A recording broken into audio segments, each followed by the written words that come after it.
Hi. So all fall, there has been a lot of conversation about leaving the leaves. And one of the frequent questions, comments that I often get is, but it's going to look so messy. Well, I think that's a matter of opinion. And honestly, I used to kind of feel that way. But I have retrained my eye to see what the leaves are doing in my garden.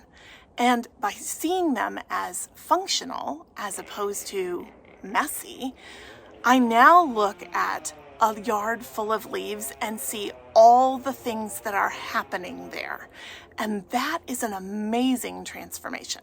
So today I'm going to walk you around my yard in a lot of the places that I am leaving the leaves, and I leave them all. I don't compost any, I don't get rid of them. In fact, I take them from my neighbors if I can get them. I leave them all, and I'm going to show you how I use them in a whole range of ways. Leaves are an incredible free resource, so let me show you what they look like and how they're working in my garden. Okay, let's get started.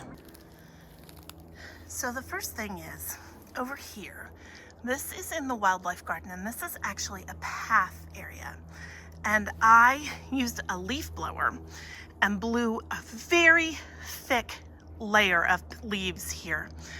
Now, I will remove these leaves in the spring, what hasn't decomposed, and it'll be a lot of it, but I will remove them late in the spring. And the reason for that is these are great weed suppression. I won't get weeds coming up in here on this path in the early spring because the leaves are gonna block the light and keep things from germinating there. So here you can see I have new grass planted. And here I've been blowing off most of the leaves. And that's because this grass is really new. It's still growing even though we've had snow twice now. But it's still green and growing. So I'm keeping the leaves off of here. And I just use a leaf blower every week or two and blow them off. We should be about done. My big tree is pretty much done dropping leaves at this point. So I'm not worried about this. If I was going to mow, I would just crunch up the leaves that are here, and they will eventually make it into the soil. They're good food for things like earthworms.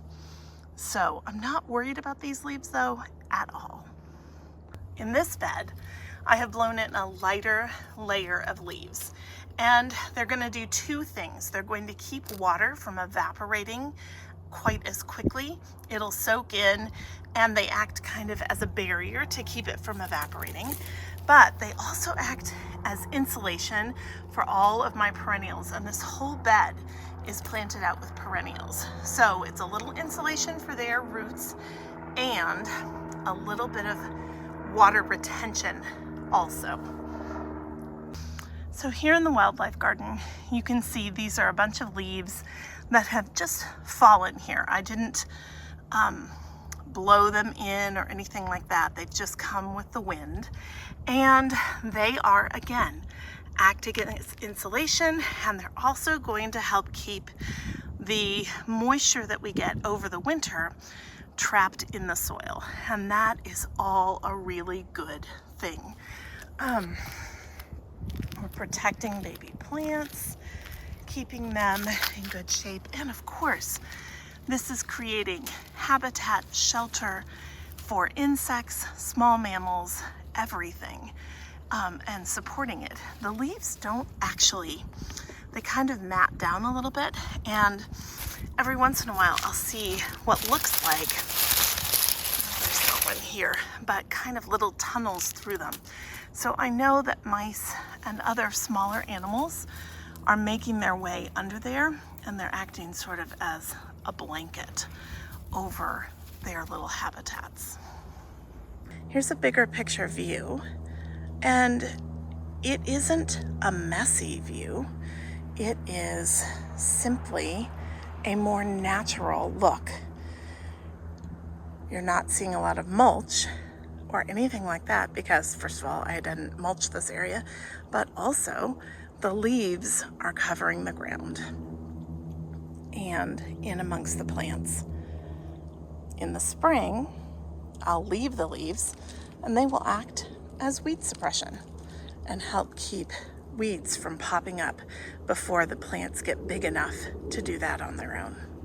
So just remember, even in the winter, bare soil is an invitation for weed seeds and for weeds to grow.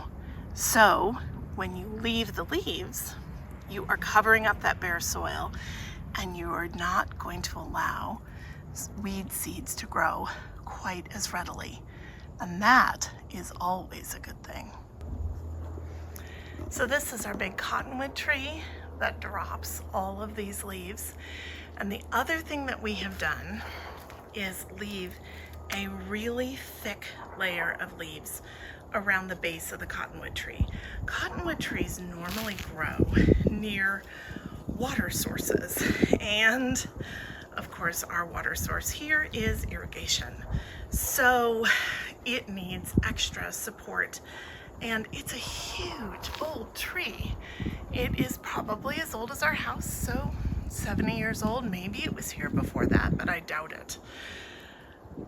So this nice thick layer of leaves at its base will help lock the moisture in, keep moisture in the ground, keep the ground nice and saturated for the winter, and that will help support the tree.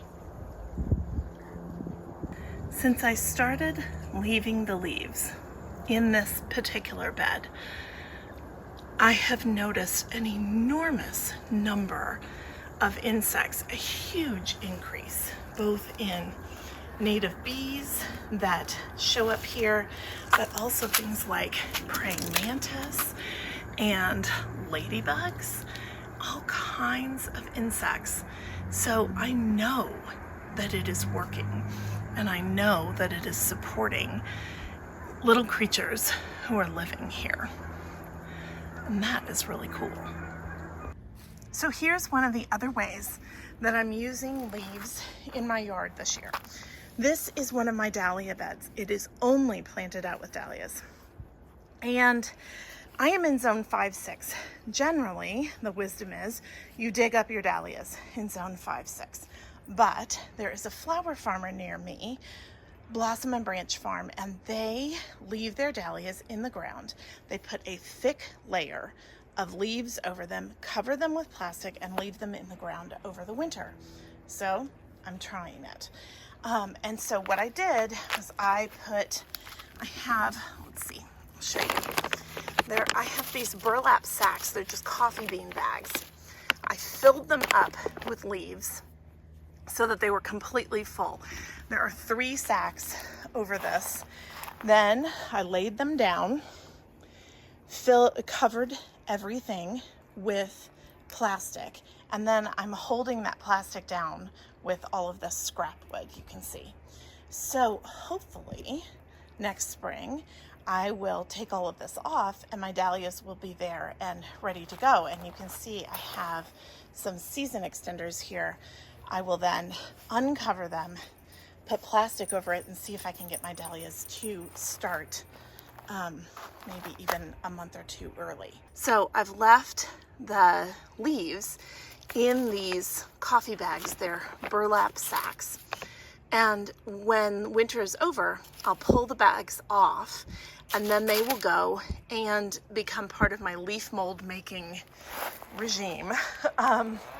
And I have several sacks over here that are already full of leaves, and they're starting to break down. And they will partially break down in here, but not completely because they won't have moisture. So that process will continue over the summer. So there's someone having a tree taken down today, which is a big part of the background noise you're hearing, and dogs. But I wanted to show you this. This is my leaf mold area, and we're just in a back part of my yard. And these bags were started last fall, so a year ago, and they're just full of leaves. And there actually are 4 bags here. So they have compressed down enormously since last fall. They are decomposing, and I think I will probably have to give this another year before it is truly ready. Leaf mold takes a long time, even under the wettest conditions, and of course we have a very dry climate here in Colorado. The process of breaking down leaves is a fungal process, and so there is fungi inside these bags, and I would open them up, except that you can see I've sewn them shut. But the fungi are working hard and breaking down those leaves, and eventually they will become leaf mold, which is a fantastic addition to soil, especially like potting mixes. It's amazing. It'll be loose and crumbly and beautiful, but it takes a couple of years to get that way. So I will add a few more bags of leaves to this year, and in the spring, when I remove leaves like from the paths where I have them laid down and that kind of thing, I will put them into sacks and add them again, and they will just keep decomposing over time. So eventually I'll have this kind of infinite renewable resource area over here. I just started making leaf mold 2 years ago and 3 years ago. 3 years ago. So this is, but last year was the first year that I used these bags, and it has worked beautifully. If you're interested in learning how to make leaf mold, I have a whole guide for how to do that on my website, and I'll drop the link in the description below. I hope this was a helpful look for you. If you have questions or comments, drop them below. I will be sure to answer them. And don't forget to like and subscribe. Happy gardening.